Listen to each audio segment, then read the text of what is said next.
We will not copyright or trademark that. We do not have the rights to this at all. Please do not sue us. Thank you. Welcome to These Unprecedented Gays, featuring Joe Granelli and Paul Smith. Don't forget to like, subscribe, follow, and review wherever you stream your podcasts. Check us out on Instagram at tugayspod and email us at tugayspod@yahoo.com. We hope you enjoy.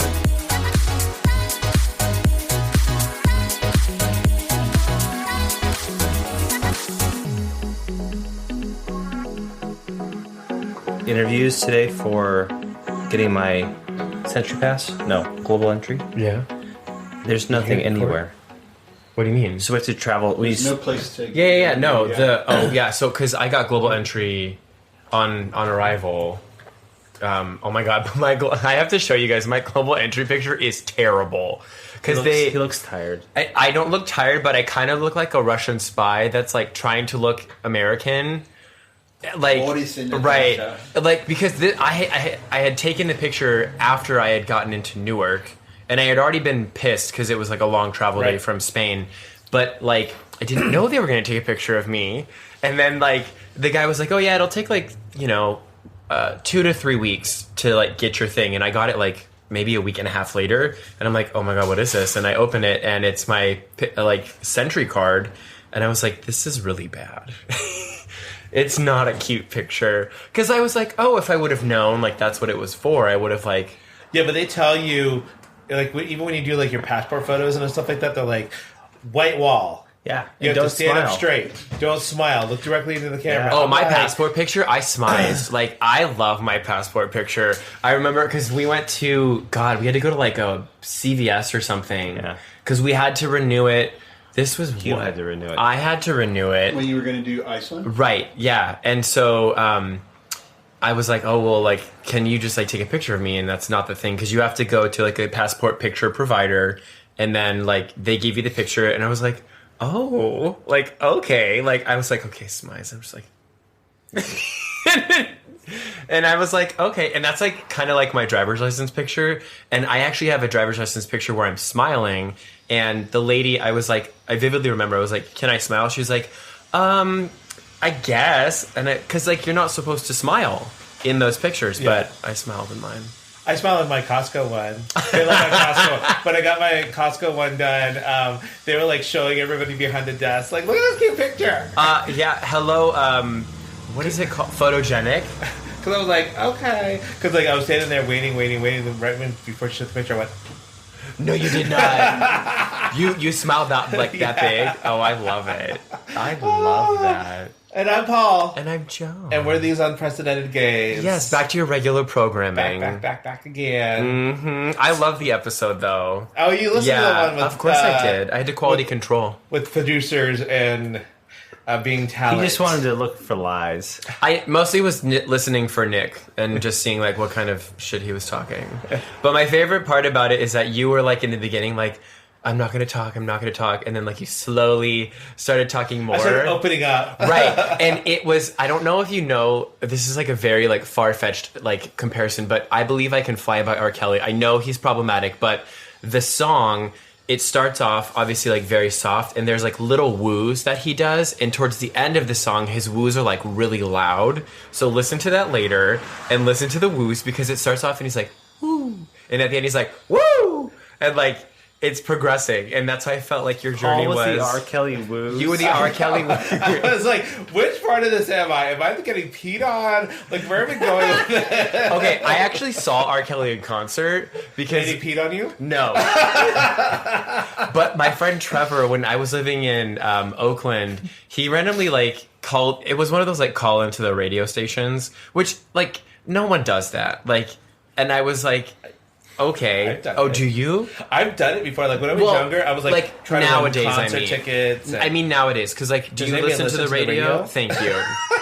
So, but he had won something or whatever, and it was at the Oakland, where I forget the sports complex or whatever. And he's like, "Hey, I got free tickets. Like, do you want to go see R. Kelly?" And I was like, "I guess." And I was like, "I only want to hear him sing 'I Believe I Can Fly' and remix to Ignition." and none of the Trapped in the Closets because there's too many of them. And so it was a very interesting crowd. We'll put it that way. Okay.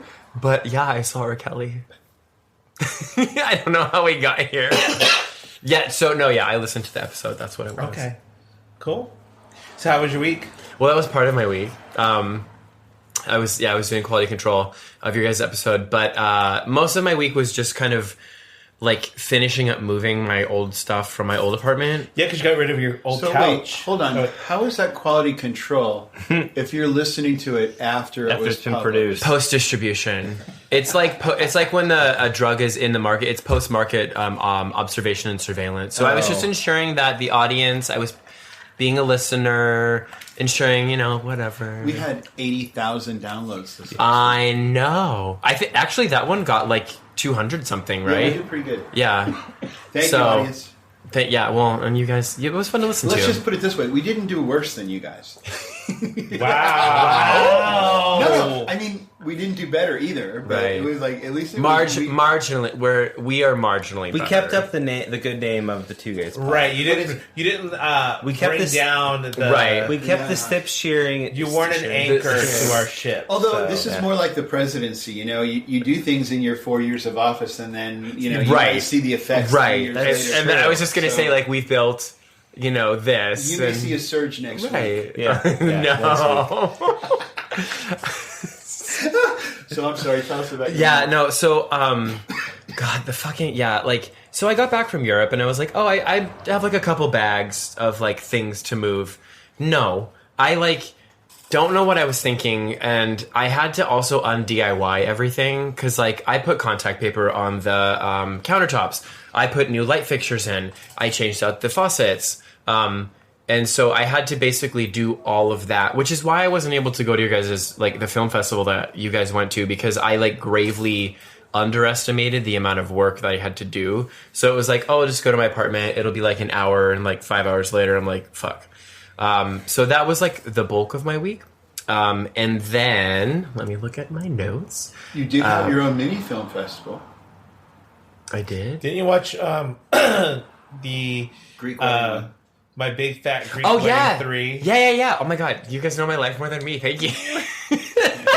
I'm also like, that just surprises me, but it doesn't surprise me. But I'm also like, okay. I love that movie. Oh my god, I am at Vula. It was good. Oh no, it was. I mean, it was what you could expect a third of part of the movie. It's no Return of the Jedi. No. It's also no Back to the Future 3. Yeah, It was. I mean, There's it no was train, cute. no Western. Yes, no Western.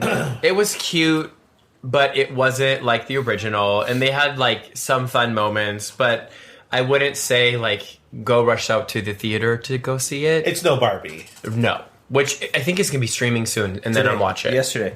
Oh. No, but it's rental now, and it's Rental or buy on streaming, and then How much does it in cost a to couple rent? months it'll be available on HBO Max. God. It's a Warner Brothers. But you movie. said the rental was like crazy expensive. rental right? for Barbie right now is $24.99. Oh my god. Really? How much is the buy? To rent it? $25.99. No, it's not. No, it's probably like $30 to buy, but like. I'm like okay, well, $25 to rent? $25 to rent. But then when you think about like, okay, it's basically how much it would cost for two people to Too go good to of a the ticket, movies, yeah. to go to the movies. So it's like, all But right. that's Yeah, you're right. yeah. I'm waiting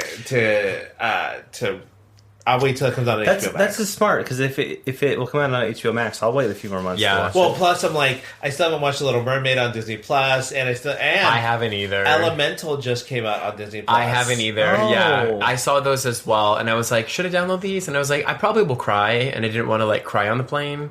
Oh, right. So I was like, but yeah, don't waste your money going to see My Big Fat Greek Wedding 3. So yeah, but that's kind of really what I've been up to. Kind of just getting like really settled into the new place. Now I don't have anything on my old place because I don't technically live there anymore. So yeah, how about you? So we went to go see the LGBTQ Film Festival, which is feeding into what our topic is for today. We'll talk about that in a little bit. Which was a lot of fun. A lot of great movies. Some not so great, but that's okay.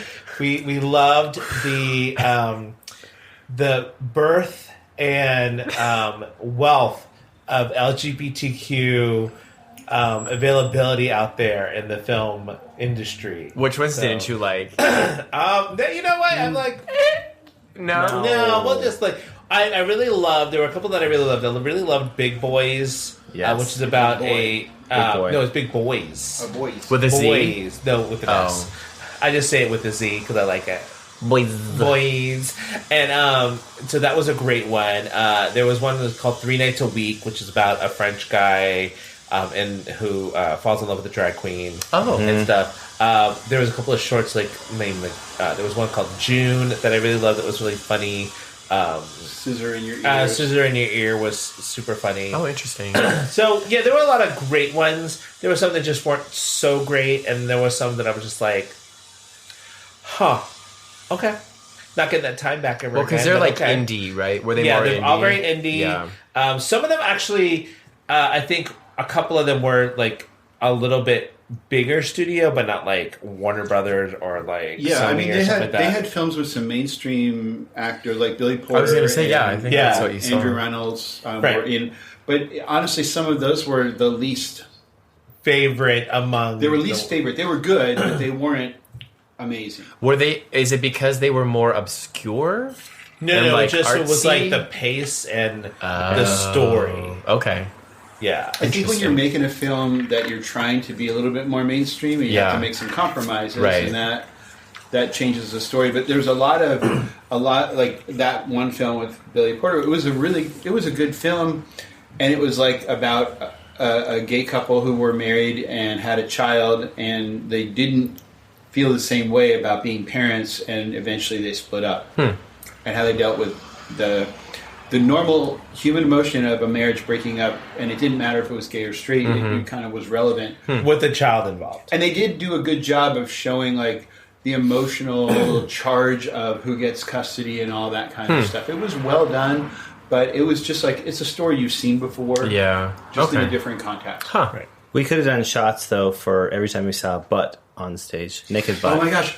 So the overarching themes of the movie are there has to be at least one naked butt, usually very attractive. Yes. There has to be a photographer. Yes. One of the characters has to be a photographer. Is this every Almost no every way. Almost every film we saw. I was like, they are in their photography era. Oh my god. It was just really interesting. That's funny. What about why a photographer? Is that just Who like some knows? that like indie like secret all the I think gays it's just love a way it. of adding this visual element of interest into the Yeah. film. Like you're seeing it from the artist's perspective, so it's meta, I guess. Yeah. but not Musel. Not Musel. No. Some of them were Musel. Oh no. Well, no, you go to the shorts. There's one like 2-hour session that is 8 shorts. You did it last year. You Yeah, I did it with us went with you guys last year. Yeah. And against like 5 of them were great. 2 of them were not great, and the other one was One of them was WTF. Yeah. Well, they can't all be Peeing on good the too. Because boat. how many? Oh my God. How many movies were there total in the entire weekend? Oh gosh, I think I think it was close probably to- say like 30 or 40. Yeah. So like, if You you know. if you think what maybe half are like, would you say you like half of what you guys Well, we saw? didn't go to I like- everyone. I liked most of what I We saw. went to most of the ones. There were probably only about 5 we didn't go to. Yeah. I did not go to the Lady Love one because I didn't feel like it spoke to me. Wait, Lady Love was that a There's lesbian movie? There's like the women's centerpiece one is for lesbian kind of focus. There was a like San Diego filmmaker one that was Right. more of a documentary. Okay. But about being an African American person in San Diego queer community. Oh, which that was would be interesting. I would be interested in seeing But that. when you're sitting through that many films, you kind of have to go, okay, I need a break. I can't Right. go to everyone. So a couple kind of didn't make the cut for me. But there are also ones I'll go and watch later if I can find them. Well, because you guys had to eat and find food. Well, yeah, we had to find food, and it was just like, for me, there were a couple where I was like, okay, at this point, I'm getting a headache, and I've watched 3 Right. movies in a row, and I'm like, Yeah. I'm going to go home. Well, because that's like 6 hours at a minimum. Nick and I, 2 of the days, we were troopers. We're like, we're going to watch the late film. Because the late film's usually a little bit more explicit. Yeah. Too. It's a little more sexy. A little more P&D. And so You see more definitely than more just butts. More butts, less photography. But it starts at 9 and goes to 11, and both of us would be like, after the 7 o'clock film ended, we were like, yeah, no, we're not going. Nick went to one of the late ones. No. You didn't go to any of them? No. Oh. No, we both were crapped out by 9 o'clock. Well, because that's a long day. Well, sometime one of the nights it ran way over. That was the one, film yeah. always runs over. Yeah. They have a lot of Q&A For which one? for the lesbian film. Did you watch it? No, we were just waiting to get in, and it was already like over by 35 minutes or something. Oh wow! So the 9 o'clock film wouldn't have started till 9:45. Oh my god! Wait, so is the Q&A with like the director? Often with the director or producer or even the actors. So okay, that's depending cool, on if they were in SAG. A lot of them had deals where they were allowed to print. They were allowed to. Oh appear. really? Oh, so we saw a good and there were a couple of actors that we saw like the opening night film, which was really good. So good. One of those actors was there almost every day. Really? And we got to see him in, like we were sitting behind him one show. Matt Dallas, who's an actor that was in Kyle XY. Oh yeah, the no belly button guy. Yeah, he was hot. I love how everybody's always like the no belly button guy. Well, Kyle XY, right? This one, Oh, he has a belly button. And oh, wait, he's what? He was there. He was sitting like 2 rows behind us on the other side. Oh, did you get his autograph? So it's cool to watch a film and then see the actors from it like walk up on stage. Somewhat, depending on if you like the film or not. Even if the film wasn't that great. Well, like it was great if you're into Molly.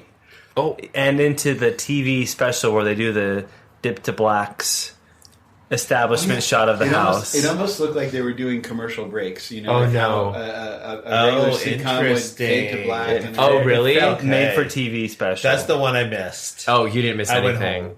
Wait, but okay? So you brought up a good point about the SAG strike, though. So if they were there, were they allowed to be there? Yeah, most of the the SAG. I think the SAG union is being very reasonable for films that have already been made. Okay, making sure they get distribution and that those people, because it's tied to their ability to distribute this and livelihood too. Yeah, if they don't do the film festival circuit, then they're not going to find people to distribute their films. That's interesting. So they're more just in like going forward filming. Then is that like with their going strike? Forward filming or anything that's not done yet, like post production, things like that. If you're still working on it, it's shut down. Yeah, I'm curious what that's going to do for all TV because like they're not being able to record anything. It's just like when Comic-Con happened, it was like right when the writer's strike and the actor's strike happened. So like you still had people like Jamie Lee Curtis and others who had books or other projects that they could talk about. So they still went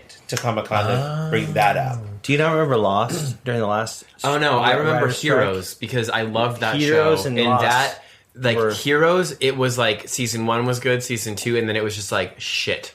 Well, because it's like all of a sudden because it was the writer's strike. Yep. Yeah, and then it was like they came back and they had to quickly put something together, and it was not great. I wonder what's going to happen to RuPaul's Drag Race if they're filming. I think with reality television, they're not really relying a lot on writers. Oh, that's true. It depends. So, like, the jokes they get on the fed, contract that they have. I mean, let's be real. It depends on the contract that they have. So, like, Drew Barrymore is saying that she's filming because she gives news out. But it's like her contract is not the same as, say, like Good Morning America. Right. So, like, she's trying to find a way around it, but it's probably going to bite her. But she must have writers. She has writers who writes all her jokes. Right. So who's writing your jokes, girl? Well, and also, like, what's Ross Matthews going to do? It's like that meme of Trinity the Tuck, where it's like, where are the jokes? but if you think about like late night TV, like the talk shows, somebody's writing for them. Oh, 100%. Right, and so that's teams of writers. That's why they've all shut down because like they're none of that, but all of those talk show hosts right now, like Jimmy Kimmel, Stephen Colbert, all those. They have all been writers, so they know exactly what goes into it. So they're like, we'll stand behind you. So, I guess we'll see. Well, yeah, that makes sense because it is reality TV. It looks like the actors on SAG on reality TV aren't necessarily represented by SAG yet. But Got it. They're working towards. Oh yeah, it. Bethany Frankel, is that the whole She's thing? the one that's trying to unionize the reality Oh, TV absolutely. stores. Well, Which she should. Because oh my god, what is it? The Love Island or whatever. There was one of the Love shows. Well, I mean, like between the Real Housewives and the Challenge on MTV, they need to unionize them because they continue like to always perform in these things. So I'm like, well, and those reality folks, like, they don't get paid well, and they don't get like breaks, and they're like like the dating games. I feel like it's Love Island or something like that. or Love Is Blind or something. Maybe. Love Is Blind had a lot of That's what it is. controversies. Controversy. That's what it was. Where they the guy was like, like, this is unethical, and they were like, well, if you leave, it's $50,000 in damages. Yeah. And you're like, I'm sorry, what? I'm staying. But it's like all these poor individuals have like basically like PTSD trauma from being on these shows, and they were paid nothing. So Yeah, but you got exposure. yeah, it's an interesting. They grew their Instagram followers. Yeah. Now they're doing paid advertisements for Athletic Greens or whatever. There you go. Or Skinny Tea. Everbowl. I don't know. What's Everbowl? Like an acai bowl place or something. Oh, we used to have one, and it's not here anymore. It's it closed down. Yeah. There's a lot of them. Oh my god, Paul, Everbowl was so good. Oh, Was it? I would say acai's like ice cream. as a final to the film festival. If you enjoy LGBT films, go follow them. They were trying to get a lot of followers on their TikTok and SC or on Instagram, and the audience that we saw was not the TikTok audience. And that was the funny thing. So maybe some of the tuggers and tuggettes can go out and like support them. Every time they would say that, I would look around and be like, nobody in here has TikTok. Nobody has TikTok. Are they gonna? What's going on with like TikTok being illegal? Is that still happening or no? No. Okay. Do I get to talk about what my week was like? Wait, what? Is it my turn to talk about my week? This is all wrapped into your week. I know. I'm like, we got all like this tangent and everything. Sorry, it just happens when we get together. So Bring it back in. All right, reel it back in. All right, bringing it back. So Andy made Russian honey cake this weekend, and he made caramelized honey, which then we have. It's actually really good. How do you just heat cook, it up? You just cook it so it kind of browns and turns a shade darker. I was like, it's already brown. Caramel smell to it. Right. So we always leave our doors open because like we let the air circulate, and it's really nice here in San Diego, so we can do that. In 9 years that we've lived here, nary a bee has ever come in our house. So he's caramelizing honey, and I look up, and there's a bee flying around in my house. No. And I'm like trying to shoo it out and stuff, but no, it didn't happen. So I had to like Get some spray. terminate the bee. But then You unlived it or whatever. Yeah. Unalived it. He unliked it. and then 4 more No. showed up. So finally we had to like close the doors. I felt like I'm like killing the bee population, and I'm like, I know they're endangered species, and I'm like, oh my god, somebody's gonna kill Is it me. because they wanted honey? Because they smelled the honey? They smelled the cooked honey somehow, and it wasn't like when we were cooking the cake later. awesome. That had honey in it. I was using honey in a lot of the ingredients, but it was the cooking of it and like getting that A really conversation strong smell of that it. really brought them to the. My honey brings all the bees to the yard. There you go. Yeah, Ow. also, we went to Cucina Urbana in your your neighborhood with Nick during the film festival, and it was funny because like we get there and the server comes in and he's like, "So who knows the chef?" And I'm like, we're all looking at each other like, none of us. Yeah, I have a note on the reservation that you are a friend Who's of Paul the chef. Smith? Oh, you had a reservation? Yeah, so we had a reservation, and I'm like, that's me, because I was like, I need to make a reservation because I was like, okay. That's, smart move. So then the guy's like, well, who's Paul Smith? I'm like, that's me. Maybe it's because I know Kara, and then she's dating Nick, and blah, blah. So we went around this whole thing, and then we're like, okay. So we're talking about it and everything. All of a sudden, a friend of mine appears at the table. It's my friend Taylor, who I used to work with at Kettner, and he's now the executive sous chef at Cucina Urbana. Shit. And I'm like, You're the one I know. Oh, how fun. Yeah, so Nick's like, so impressed that I know people everywhere. It was awesome. Well, it's like he went through as the chef and looking at the reservations for that day and was like, oh, I know that guy. And wow. So that's why the note was there. He made the note. It wasn't Paul that made the note. He was like, there's not a lot of Paul Smiths. And I'm like, well, yeah, there really are. I mean, there's like a whole designer and everything, but yeah, okay. Wait, there's a designer? He's straight, it's fine. Paul Smith, a designer? What does he design? Also, he's 30, right? 30-something years old? Like 30-something years old, yeah. And doing great work at that restaurant. Wow. That was so fun. Would you, I mean, so I haven't been, but like, would you recommend going to Cucina Urbana? Yes. Okay. It was phenomenal. Yeah? Okay. Yes. What'd you get? We got the polenta board with the pork belly ragu. Wait, hold on. They pour the polenta out, and then they put the ragu on top of it at your table. And it's always different. They always have a different ragu to serve with their polenta. I fucking love polenta. Was it cream with polenta? Actually, we talked. Andy brought it up. Andy was like, "Joe loves polenta. He probably would love this." Oh my god! I know you, girl. It was delicious. Okay, I need to go. It was, and I mean, they're famous for squash blossoms. They have deep fried the deep fried ones. blossoms Oh, yes. stuffed with Like cheese. a goat cheese. Oh, and god. yeah, it's delicious. And then we had like a couple other things. Nick got a truffle pasta. They made the truffle pasta. Another pasta. Sweet corn agnolotti. Oh my god! I know. Jesus, that sounds amazing. It was really good. Yeah. Do they have a gnocchi though? That was the truffle pasta with the gnocchi. Oh, And that one's just coming onto the menu. The agnolotti is going out. Oh fuck! Because the agnolotti's summer and the gnocchi is not summer. Truffle and mushrooms, so it's more fall. Yeah, it's more fall. I'm getting. My mouth is watering. It's a 4-minute walk from the house. It's not 4 minutes. It's 10 minutes. It's 4 minutes if you're walking Nick's Now, pace. now, whenever Nick makes a reservation, he'll be like friend of the restaurant. Because he knows I know Taylor. Just be like Nick Stone parentheses Paul Smith. I'm just gonna make reservations under your name. That's all. There I'm you go. And like, where's Paul? Oh, he had to cancel, but I'm here. I'm in his representing place. Paul on his behalf. I'm in proxy You're for like, Paul Smith. hi Taylor, you remember me, right? Oh, I'm Paul now. Oh, you look different. Don't worry about it. It's a very talented Mr. Ripley moment. Damn. Okay, so Cucina Urbana recommend. Cool. Yes. So We've been going there for years. we've been going there. Yeah, we've been going there for great, years. But I don't think it's ever been as good as that. No, This has been it was a step up. delicious. And then he brought us some chicken liver pate. That, I actually Nick liked. loved. I don't like pate. I learned about the pate when we were in LA. That was Right.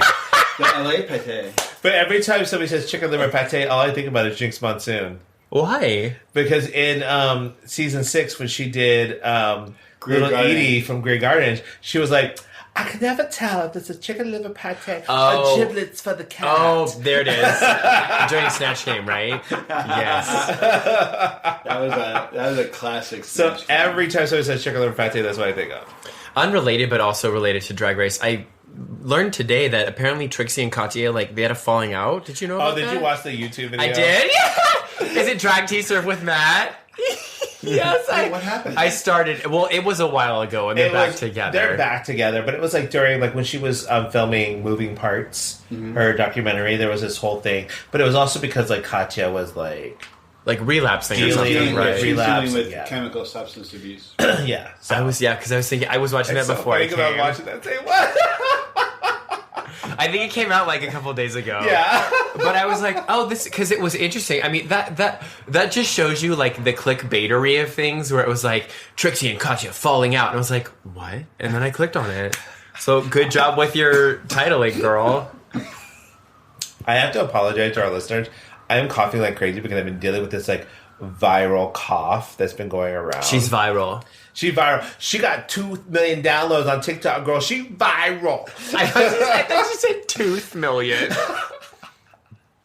Oh my god. Funny thing. You tell me. So we're leaving tomorrow to go to Minneapolis. Okay. For this interactive, immersive X-Men experience. Oh, is that okay? So I'm that's so to hear about it. excited. Do you I think it's gonna stop be it? excellent. Stop it. Do you have your costume? I'm going to don't. look for where the exit is. Oh, For the listeners, every time they did that X with their hands. Just FYI. So, but wait, in Taiwan, whenever you're watching like the airline stewardess or flight attendants do their, like they say, do not go to smoke in the bathroom. Like they would use the X to be no. Oh. I should start doing that. Do not come near me. Whenever you do that, that's what I think about. Like do not talk to me. Taiwan Airlines do their safety breach. I cannot wait to hear about your X-Men experience. Anyway, so you're going to the X-Men. We're leaving for Minneapolis. We'll talk about this on the next episode. Yes.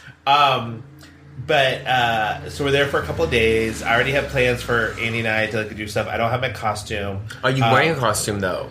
No, because I didn't have time to order it and stuff. And also, supply chain. Yeah, supply chain. Problem. Something. Yeah. That's not a thing anymore. So yes, it is. But I'm still excited about going and participating and stuff like that.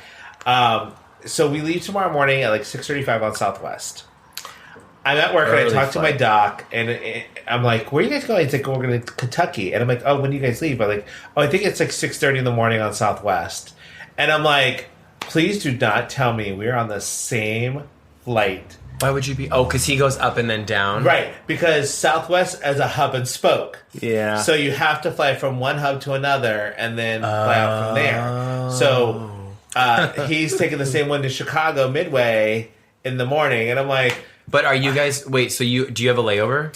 Yeah, so we have only an hour layover in Midway. He has a 4.5 hour layover. Oh God! I was like, ooh, to get to Kentucky. Wait, is Chicago? There's O'Hare is another one in Chicago, right? Correct, but Midway is the bigger hub. Okay. Midway is where Southwest lands. It's not the bigger one. O'Hare's the bigger. Oh. Which one's ORD? Excuse me, Chicagoans. I'm sorry. Midway is the love field of Chicago. Oh. Is ORD O'Hare? What's ORD? ORD is O'Hare, yes. Okay. Yeah. Yeah, and MDW is at Midway. Okay. So you guys go to Chicago, and then we go to Minneapolis. So I just got a text from my nephew, or from my sister, but her son.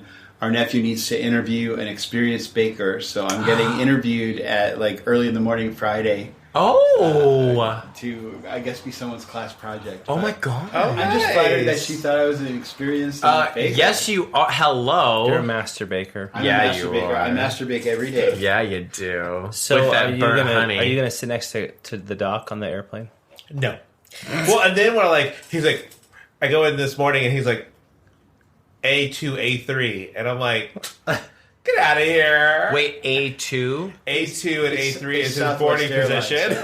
Oh, so did he pay the $15? No, because they have a Southwest credit card. So they put everything on there. So they're way up there on the Southwest pass. He probably didn't even have to pay for his companion. Good for him. Probably, yeah. So and he's like, "What do you got?" I'm like, B12 and B13. He's like, "Oh, girl, you an essential vitamin." I was like, "You know what? It's fine because I'm still gonna get overhead space, and I still get to choose an aisle. You'll still get an aisle. That's all I care about." And when Paul gets the aisle and I get the window, we're big enough people that no one wants to sit between us. And we tend to puff ourselves out too, like a bear's coming at us. I'm like, I would. Okay, if you were in the beginning, the beginning of the plane, the front of the plane, I would sit in between you. I'd be like, yes, because please. My thing getting off of Southwest, I want to get off as fast as possible. No, it's don't not. We all? But that too. I don't like. I don't care if I'm in the middle. I don't care. I would rather just be in the middle so that I can leave. I don't want to wait for y'all to leave. It depends on the flight time and all the things. Yeah, but I'm always in every regard an aisle seat because I get up to use the bathroom. Same. Nick does as well, but I've enjoyed the aisle seat just because of ease of being able to exit. Well, not only that, but it's a way for me to stretch at least one of my legs out into the aisle. So, and I don't need to see what's in that air. It's air. And I can trip kids when they run by. Right. I don't do that. I'm sorry. Or get your elbow bashed in by the cart. By the cart. Coming through. Always. So wait, you guys leave at, 6:30? 6:30, So you have to be there at 4? No. 5:30. Yeah, 5:30. So we'll get up at 4. Oh my God. Or so. And then you should be in bed right now. I know, right? We'll take a lift to the airport and stuff and everything. Jesus. So, yeah. When do you land in Minnesota? We get into Minneapolis at 3. So it's not that bad. And then really? 1 o'clock our time. Yeah. Local time. Oh, okay. How long is the flight from here to Chicago? 4 hours? 4 hours. And then from Chicago to Minneapolis, An hour. an It's hour. like an hour. Oh, that's not too Yeah. bad at all. Okay. Yeah. So it's all like Midwesty. Okay. Oh, I cannot wait to see the photos and everything. Right. Yeah. If there's like really hot guys in spandex, just you know what to do. I think there's going to be a lot of spandex. I'm not sure if there's going to be a lot of hot guys. Cosplayers though, like male cosplayers are ripped. Yeah. Do you see that one that like does dancing? He like does all the dances for like the Kylie Minogue dances. No. and all that. Yeah. He's Send got it to like me. a big. He got like that big booty. Booty? Yeah, because Okay. he's on YouTube, and you know how they have those like little reel videos. Yeah. Yeah, he's always on there for some reason. Now, wait, if this were a Spider-Man convention, it would be a completely different story because they all love to wear the Spider-Man. They all love to wear the Spider-Man with their big booties, but he's a cosplayer who does a lot of dancing and stuff. So, Is that him? oh my god, that is him! You found him. What is his name? It's I have no idea, but I follow him on Instagram for some reason. Plays. He claims to be asexual. Oh. Asexual. Asexual. Okay. So he'll play to any. Yeah, there you go. I mean, good for him. Yeah, I mean, he does a lot of those kind of He's things where he's cute. dressed up. I approve. I'm gonna. I think I need to like and follow. He got a juicy booty. Yeah. So I'll send you the details. Thought about that donk. Yeah, can you also forward to me? Thanks. Yeah. Helping out the people, Paul. Well, like Daniel Cudmore. I don't know if you watched the X-Men movies. Mm-mm. Okay. Well, which ones? The first couple ones. And even Deadpool. Did you watch Deadpool? No, I didn't watch Deadpool, but are we talking about the one with Gandalf as Magneto? Yes. Okay. So the guy who played Colossus is Daniel Cudmore. Oh, God. And he's going to be at the That's cool. immersive He's experience. 6'6". Yes. Got a big dick. We'll see. If he's in his Spider-Man costume, check the bones. He's not a Spider-Man. It doesn't matter.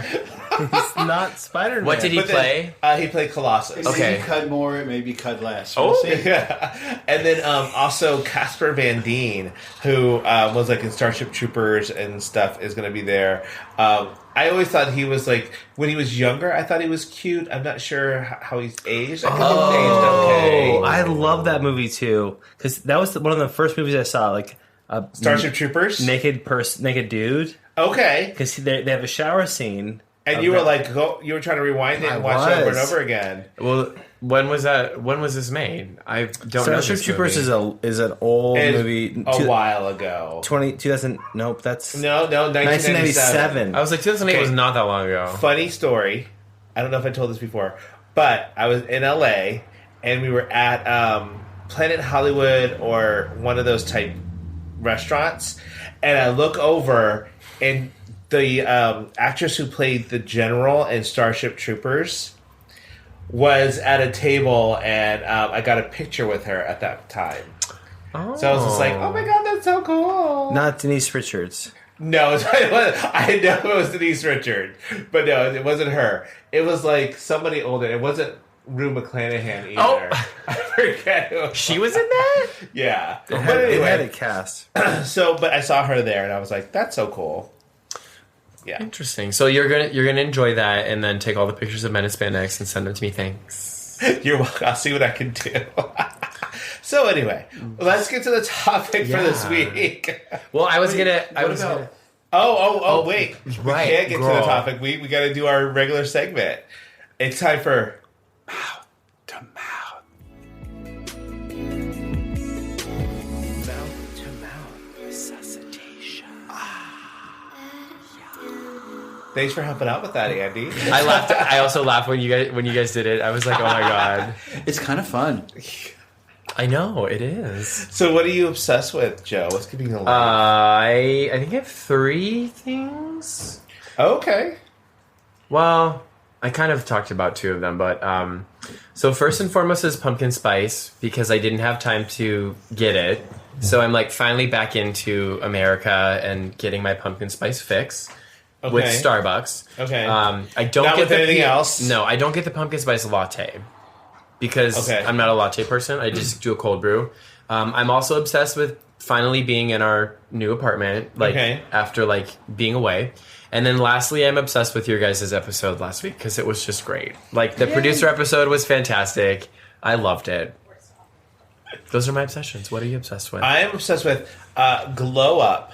Season 5 is on Netflix. On season 5? You haven't even watched any of the first. I remember season 1 being advertised. I hate you. You don't have a job right now. Watch Glow Up. It's Girl, 5 seasons. I'm so much. What's it about? It's about makeup artists trying to break into the business. So they give them. Isn't RuPaul on it? No. What Trixie Mattel is on this season. What was RuPaul in? Skin Wars. Okay. Which was actually pretty Which is good. more like body painting. Right, but I did really love that It was show. a great it was show. a great show. Is that not on anymore? They only had 2 seasons, maybe 3. Okay. So if you have a chance, watch those as well. It's on Hulu. It's on what? It's on the Hulu. Oh my god! Sorry, rewind. I have another obsession this was my main one that I forgot about, but Superstore. And I say this because Nick was like, "Oh, I haven't seen Superstore," and I was like, "You haven't seen Superstore?" So we started rewatching it from episode 1, and I love that show. Okay, wait. So you have all this time, But it's and we give you gold, freaking platinum recommendations of things to watch. we need a Google spreadsheet or something because I cannot keep You up. are rewatching Superstore. Well, because Nick wanted to watch it. I have never watched it. So and I was like, okay. That's the asterisk. And he's laughing, which is good. I also started watching Invasion on Apple TV Plus, and it's not Wait, good. you're going to watch Invasion, but you're not going to watch any of the stuff that we recommend? Girl, I can't remember what they are. So when we travel tomorrow to Minneapolis, I'm watching, what's the documentary about painkillers? Painkiller. Yeah. Painkiller. There you go. But on your recommendation. It's a real life one. Yeah. See how this works? Well, Somebody recommends something, we actually do it and watch it. I started. Well, we'll get into Heartstopper, and then I may watch the Throwdown Pottery show because I forget about it all. He won't watch it. And that's the other thing. When we travel, we each download stuff that we only watch. We can't download stuff that we both watch. Well, because that's why it gets complicated. What else? Because I watch everything and Joe watches nothing. Yeah. Well, yeah, because we watch certain stuff together. Yeah. So I wouldn't download episodes of the Great British Baking Show, The Professionals, because we watch that together. You could watch it together though on the plane with No, but we'll watch it when we get to the hotel if they have you'll HBO. watch. If at night we might watch an episode together, but for the flight, it's your time to watch things that you would watch alone. Which is nowadays there's not a lot of time to do that. Right. So I'll finish watching Legend of Korra and. Have you seen that though? What? Legends of Korra? Yeah, I'm okay. on the last 3 episodes. But no. Are you rewatching it or watching it for the first time? Watching it for the first time.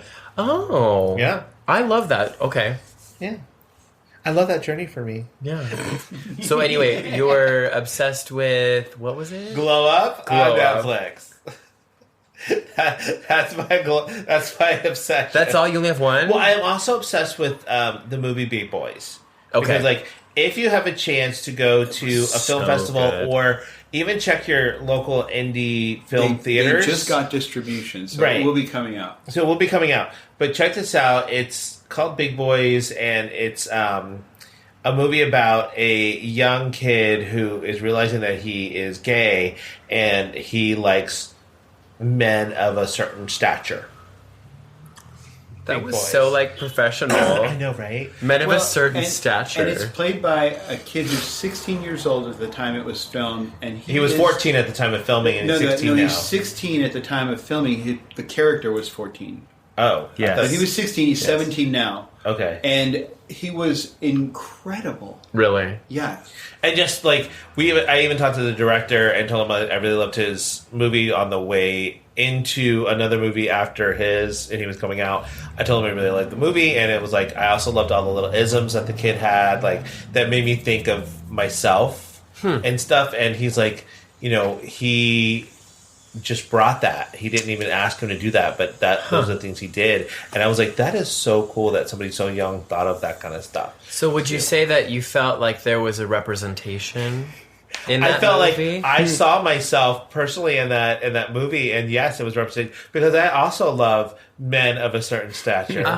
You know, but yeah, and that's the whole point of what we're talking about is representation. Okay, so my big question I'm going to start off with: do you think representation even matters anymore? Oh, fuck yeah. Absolutely. Because I feel like there are still people, like, I don't want to say people, but there are still groups of individuals that haven't had, like, their time to shine in mainstream media. And I think even still, like, there are, like, again, groups of individuals who, like, don't have that representation.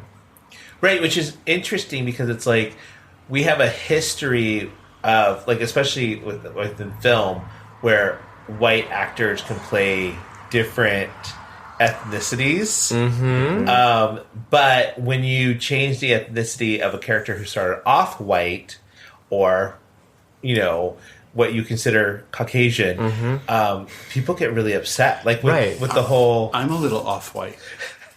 I'm eggshell. I'm ecru. Are you after flat? Labor Day. Are you flat white? I'm a satin. Thank you very much. Oh, yes, semi-gloss. Okay. Get a girl. Full gloss. Sheeny.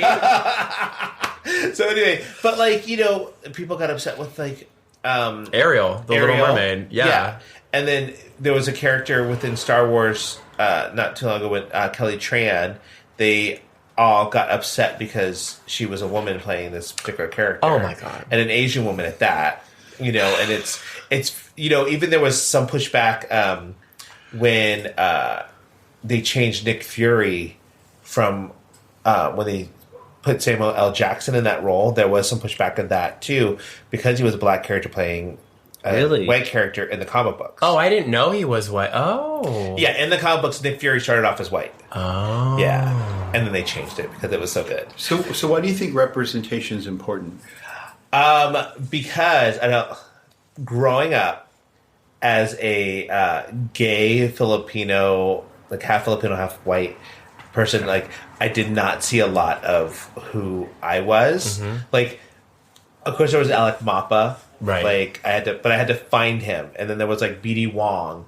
All the Asians that I saw were like cleaners, dry cleaners. They were like there were stereotypes. Servers. Yeah, stereotypes.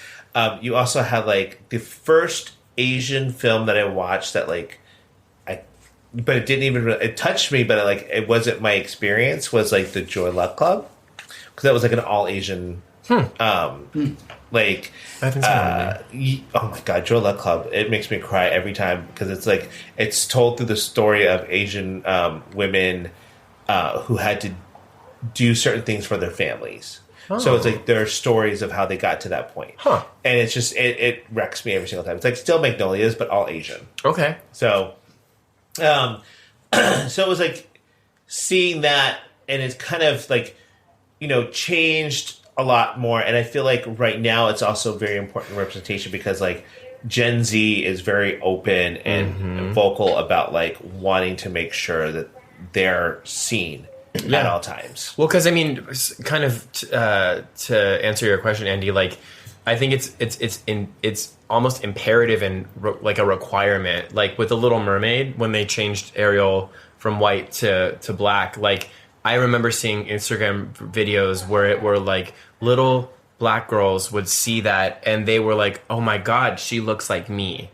And it's like that kind of thing, to being able to see yourself out there. Well, so when you see something in media or film or any kind of public environment where you see a positive reflection of you, it reinforces your you, right? You know, and I think that certainly people of color, certainly people who are LGBT, but you know, especially trans people now, like they're the ones who are being picked on. They're the redhead stepchild, right?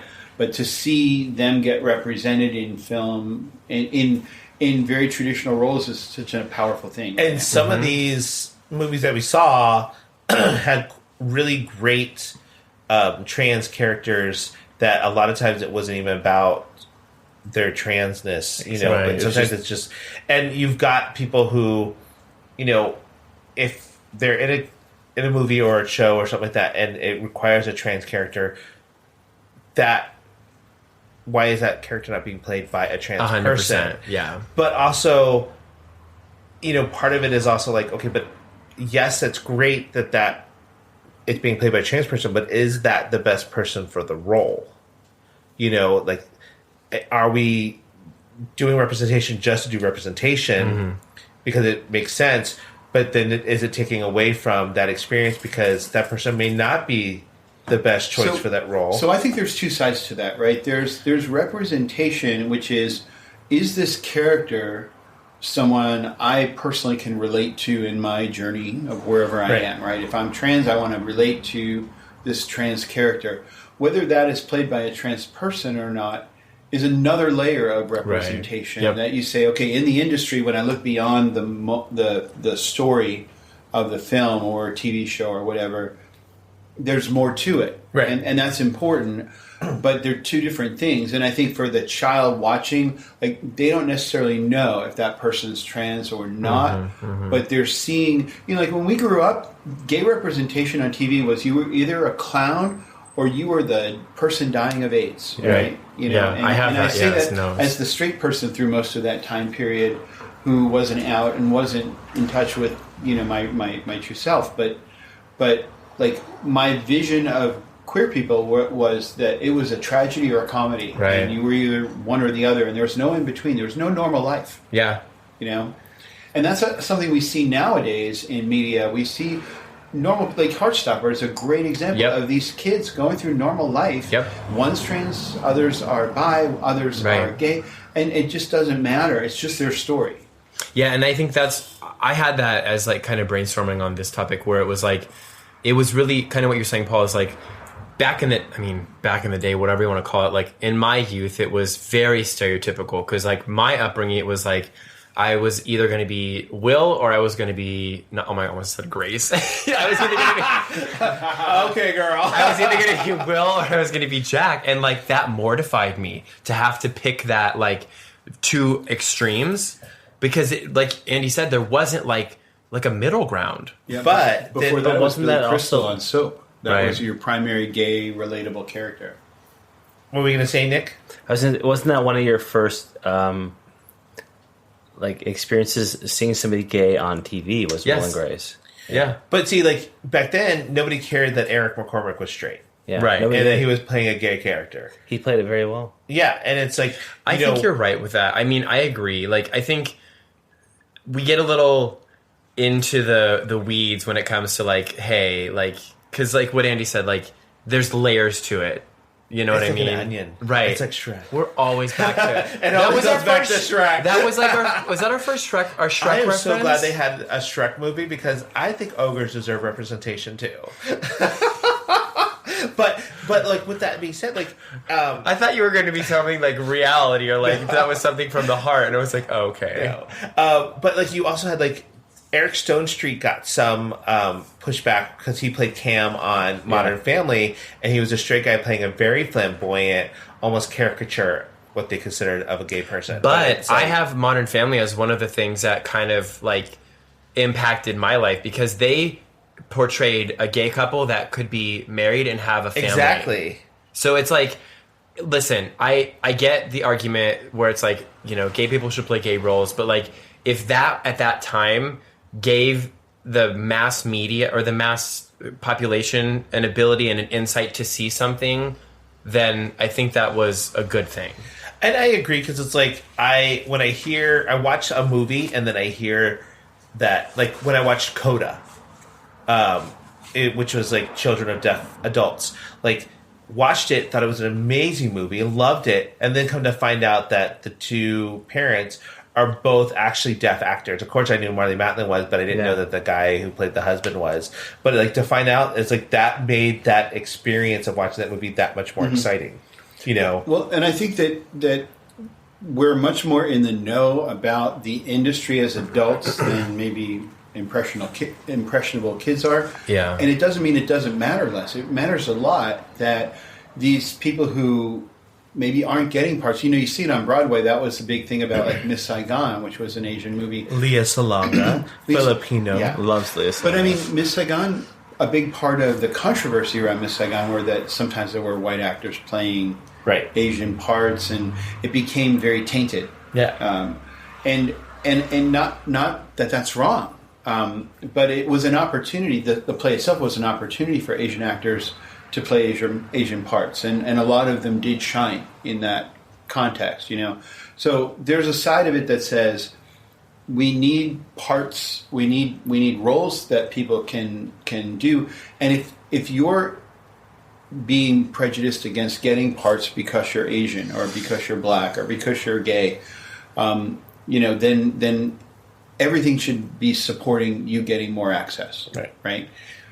And see, part of me is always jealous when I watch stuff like Heartstopper and things like that, because I'm always like, oh, these kids today, they get this openness, and they get like if you would have had that as a kid, right? Because back when I was a kid, I think my gay characters were like Waylon and Madam, Paul Lynn, Billy Crystal, Bruce Valanche, that kind of stuff. It's just like everybody in Disney that had a British accent.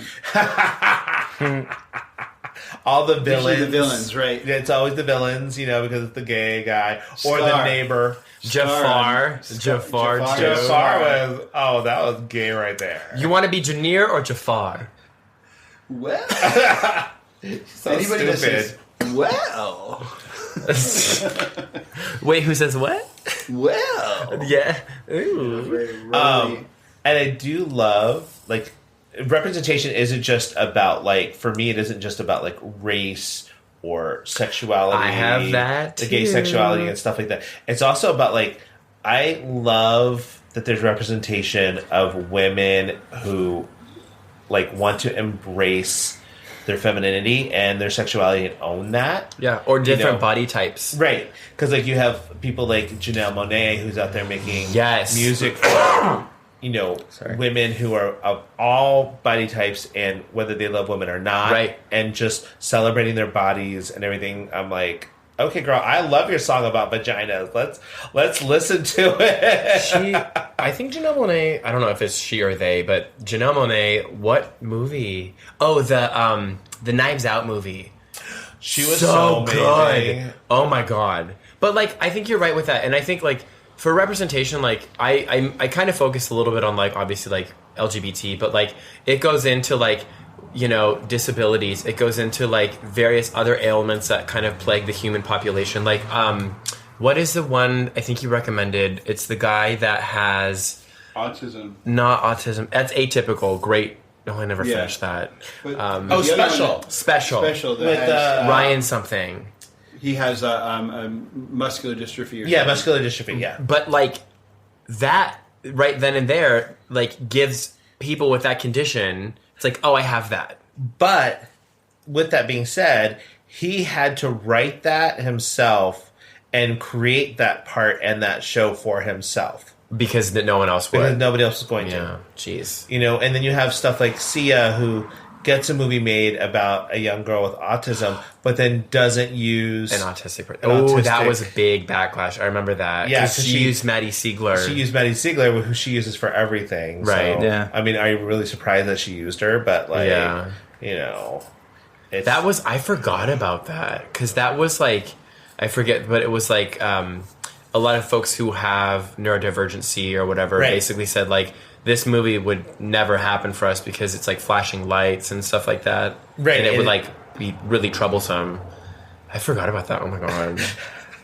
Yeah. So I think the political undertone of that is important, but it also can take away from, if you look at it as every time there's representation on the screen, regardless of who performs it, it's one step up for people who may see something that they relate to and feel like they have a place in this world. Yeah. Yeah. And then beyond that, it is important to go deeper and say, okay, but are you truly representing if you're blocking the people who you're trying to portray from being in that role? Mm-hmm, mm-hmm.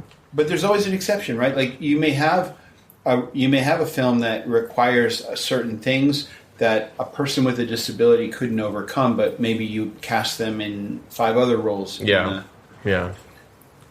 I also I was thinking about this in like representation because it's like I guess we're still at this point where we haven't gotten past firsts yet. Yeah. Could you get like Kim Petras, who was the first like trans artist to win, second trans artist to win a Grammy. Right. But she was the first one to like win in a top category like pop duo and stuff like that. And, you know, I love Kim Petras, but, you know, sometimes she can be problematic. But, what? How? Because she works with Max Martin. Or, I'm sorry, Dr. Luke. I think it's Dr. Luke. But, like... Who's Dr. Luke? I don't know who that is. He was the one who, like... the Kesha. Yeah. Oh. But, you know... Okay, so let me ask you this. Who, being an Italian-American... like, who were, like, some of your people who... you got to see yourself in, like, representation. I was trying to think about that, and I couldn't think of anything because I feel like because you're a cis white dude, right? Well, but like, I mean, I have movies and film. Fair. I have movies and film that like when I watched them as a young gay kid or like an adult, whatever age I was like, that's me. Like, I finally see myself on the TV screen. As again, like a middle of the range gay character, where it's like, I'm not Jack and I'm not Will. I'm like just the in between. So mid, right? That's so. But in terms of like your ethnicity, if you watch Sopranos, it would not relate to you. I feel like I think parts like of my parts of my Big Fat Greek Wedding, but like I'm not Greek, but like. That kind of like family and large, where it's like big family, loud family. Everyone knows everyone's business. And that's why you love that shows. I love that, and I think that's regional too, because like in my town growing up, a lot of the Italian American classmates of mine could totally relate to Sopranos because that was kind of their life. Yeah, because I never watched grew up in Sopranos. Jersey. Yeah, because Sopranos was at HBO, and it's Jersey. Yeah, but also like oh my god, what was it? Jersey Shore. Like, I didn't identify with those Italians, like, because I was like, first and foremost... GTL? No. I vividly remember when that show came on. I was in high school, I think, and it was like Jersey Shore, like, and this was like Italian Americans, and I was like, they are not Italian Americans. Like, I think Vinny was the only one who was actually Italian out of the entire, like, group of people. Oh. Everyone else was like... some random mix, and I was like, So for all of our listeners out there who don't know Jersey Shore, if you don't know what GTL means, gym tan laundry. I don't know what that means. Gym tan laundry, girl. They would go to the gym. It's like what they did, and then they would tan, and then did laundry. It was I remember I would be like, this is a disgrace to my people. So that representation was not good, but yeah. See, now I was like. Again, like the Filipinos, it was like Lea Salonga, who I didn't even, discover till later. Like I said, Alec Mapa, but it was like he always got stuck playing a servant or funny sidekick or something. Yeah.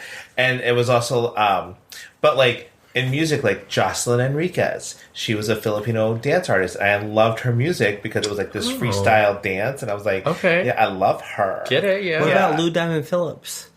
I know Lou Diamond Phillips is Filipino, but I'm not like. But I also thought he was like, for the longest time, I didn't think he was Filipino because I thought he was like Spanish of some descent, you know? And so that was like, okay. And then. But, like, I also loved the Jets, but they were of Tonga descent. But I was like, you know, when I was in middle school, I was like, those are my cousins. You know, because I could kind of play it off because I was very, like, I looked very, like, a little bit more Polynesian. Get it? So, yeah, you were Polynesian. Yeah, exactly. Oh. And then, like, starting to see people like Katie Lang and... Melissa Etheridge start to come out and like be part of, especially like when Katie Lang came out and it was like accepted for the most part because of her talent and everything. I was just like, okay, that's kind of cool, you know? So, yeah. Well, what were some of the, like, I guess films or TV shows or something that, like, kind of when you watch them, you're like, oh, I see myself in those? Oh, that's hard. Should I say Superstore? Mateo? I actually do think I I see myself in Mateo. Okay, but, like, I'm Jonah and I hate it. Did we just take, like, a BuzzFeed quiz? No, because, like, I know it's like, oh, God, the, like, annoying white guy, that's me. And you're the, like, sassy Filipino guy. Again, as the sidekick. Right. Like, but Mateo's arc in that story is so cute. I love them. I do too, and I do love that they do take it in a very interesting way. Yeah. I mean, I also feel like I'm a little bit Bo. I don't know who that is yet. It's Cheyenne's boyfriend, Cheyenne's the one boyfriend. that just proposed. Oh. Yeah. You know him because he always, whenever he gets on screen, he's like, Because he got the like $6. He wanted the $8 wedding ring, but it was actually $10. He's like, "What are you doing to me right now?" See, Nick's a Superstore fan, but Superstore can't be like. Do you have anything growing up? I don't like it. No, because there wasn't a lot where I saw myself in people. How about even recently? family-wise? Like, Which sucks that Right. existed. Like Because there you wasn't could say- a lot of things. Yeah, I was lucky. For, I had things to look at. because yeah. you would say like my Big Fat Greek Wedding because it's like it shows family and that's what you're used to. Like even my family life, it was like I never saw that. Yeah. You know, because it wasn't like, I mean, maybe, no, not really. You know, it's, and that's what affects me, I think, is because it's like, and that's what affected me a lot when I was younger, because I did have a lot of like depression and I dealt with suicide and everything when I was younger, because I think a lot of it was like, I didn't see where my place was in the world because I didn't see other people like me.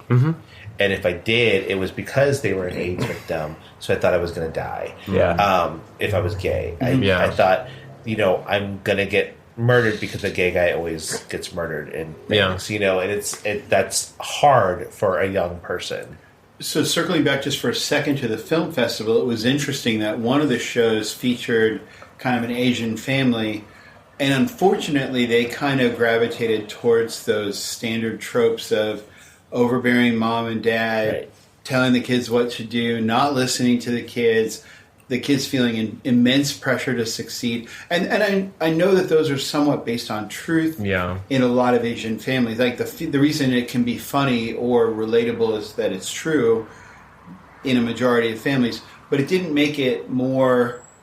it didn't give you an identity, it just gave you a caricature. Well, and not only that, but they never pushed the story forward using that idea, like because you've got it was a Netflix series, Beef with Ali Wong, and like they explored that aspect of it of like your expectations because you come from an Asian family and a background and stuff, but in a different way. They actually went head first into it and why it affects kids that way and how they're affecting their own kids now that they're grown up. You know, I wish I had seen more, and that's why I'm like so happy for, you know, this generation, because there is so much out there for them to see something of themselves somewhere. Yeah, you know, and even though it's kind of hard for some of them, especially because like there's idiots out there who want to take some of that stuff away because if they can't see themselves, then they don't want to see anything. Right. You know, it's like. Okay. But just like with Barbie, like Barbie came out and it was representative of how women are, there's so many different things. They're, you know, and they can do stuff on their own. They don't need guys to do it because they can be anything they want to. And then you have people like freaking, what's his name? Matt Walsh or whatever. Ben Shapiro. And Ben Shapiro. Who burned it and shot it with like a rifle or whatever. Right. And they're like, this is... people who are just, you know, ruining Barbie's ruining America because you need a nuclear household, which includes a male figure and a female figure, and no, you don't. And 2.5 kids? Yeah, No. exactly. That's another thing that's representative. It's like representation is important in that way because females still need to know that they can do whatever they want and be whoever they want. Like, Asians can fly spaceships in space and be part of the Star Wars Absolutely. Love that. universe and stuff. It's like gay, like there is a black gay queer woman who is a country artist, does more like country, mountain, and folk music. Winona Ryder. No, Reba McEntire. No. She works 2 jobs and I love that Amethyst Kaya. There you go. Oh. Amethyst Kaya, she is black, queer, and a woman in country, which is predominantly awesome. a White man's world. white, straight, cisgendered male, thing. Even Lil Nas X, and you have Yep. Orville Peck and TJ Osborne who are coming out and stuff like that. But there are so many, go out and look for Right. what you want to see in your life. Because it's probably out there right now because there's so much to find. The beauty of that social media part of our lives. Right, and then, and that was the cool thing. I was like, we were watching these different films and I was like, that's so cool. Like, I think somebody would see themselves, a young kid would see themselves and be like, why do I like big guys? And how am I going to deal with that? Like, Or just seeing someone on screen who is a bigger guy, dealing with being bullied and dealing with, and still having a good person, and still being a good person and accepting that and moving through it to find themselves and to actualize themselves. That's incredible. And I think a lot of people who grew up bigger and picked on for any number of reasons don't see that in film. Everybody is beautiful in film, and that's part of representation that I think we still have to grow into, is that that there's a lot of very average people out there that want to see themselves too. Yeah, I agree. The other side of that is that even within the people who want to see representation, they sometimes take it a little too far. Like Kit Connor, who played one of the leads in Heartstopper, people bullied him into finally coming out as bisexual. Yep. Because they were like, you're queer baiting, you're doing this and that, blah, blah, blah. I don't see how he's like, he was 16 or 17. Right. You know what I mean? And then you have somebody like Dixon Dallas, who is the one who has a song called Good Looking is big on TikTok. And it was like, it's that gay song where I love that song so Got my much. pussy, my thing. It's like a country thing. Ride it on my booty cheeks or whatever. And I thought that was a joke, but it's like a real song. Yeah, it's a real song. It's real catchy. But people are like, oh, he's queer baiting, he's doing this and that, and it's like, but does it matter? I think I think that my takeaway from representation is I think representation is very important, but I think Andy made it that was a really good point of the layers part of it, where it's like, if you're getting something, I think that's good. If you have all of it, because you might have an actor who is say a trans role, but there's no good trans actors out there to play that role, and then it's like, well, that's just you're not a good actor or something, I mean, I think when you say queer baiting, there are great studies of the history of film and looking at it from a 10,000-foot perspective, where you look at these trends of films and you can judge things that way. You can't, it's really hard to narrow that down to one individual actor or one individual casting director's choices and look at it so isolated. Something like queer baiting applied to a single person may just be where they are in their journey. They're not ready to come out yet, and they're still figuring it out, and that's got to be okay too. Yeah, I agree. We're becoming sensitive to it, and sometimes the pendulum swings too far, and we become oversensitive to it. And it's just finding the balance, and that'll happen over time organically, right? Hopefully, if we do it right. And at some point in time, wouldn't it be great if straight people could play gay people and gay people could play straight straight And people. it's not again. a big deal at all. Although, quite honestly, most of the people in theater are gay, so they've been playing straight for Right. 9 years. Right. No one's complained. Right. But but to find that balance where it just doesn't matter anymore is Yeah. really where I think we've made it. We've accomplished something. That's like the end goal. Yeah. Yeah. Wow, this was deep. But representation matters. So, go watch. If you have a gay film festival coming into your city and stuff like that, whether you are gay or not, please go check it out. Yeah, support the go local support arts. all these people. Or if you don't look for films on different services, there's YouTube has gay films. Deku, Dekkoo, is a great resource for gay films. Watch things out there. Find your representation. Again, yeah, you may have to look for it, but find yourself out there because there is someone just like you who is probably telling somewhat of the same story that you're going through. So it is out there. Find it. You are not alone. And Yes, MJ. it might even be us. And here lies in us. I know. Oh my god. Are we representation We are representation, actually. of ferocity? We are representation without taxation. With that being said, everyone have a great week. Thank you. Good boy, Cooper. Special thanks to Andrew Smith and Nick Stone for producing the show. If you like us, please follow us at tugayspod on Instagram and visit us online at tugayspod.com. You can find us anywhere you can stream podcasts. Don't forget to like, subscribe, and let us know topics you'd like to hear. And always remember, stay safe, stay classy, stay sassy, and always stay a little bit trashy. See you next week.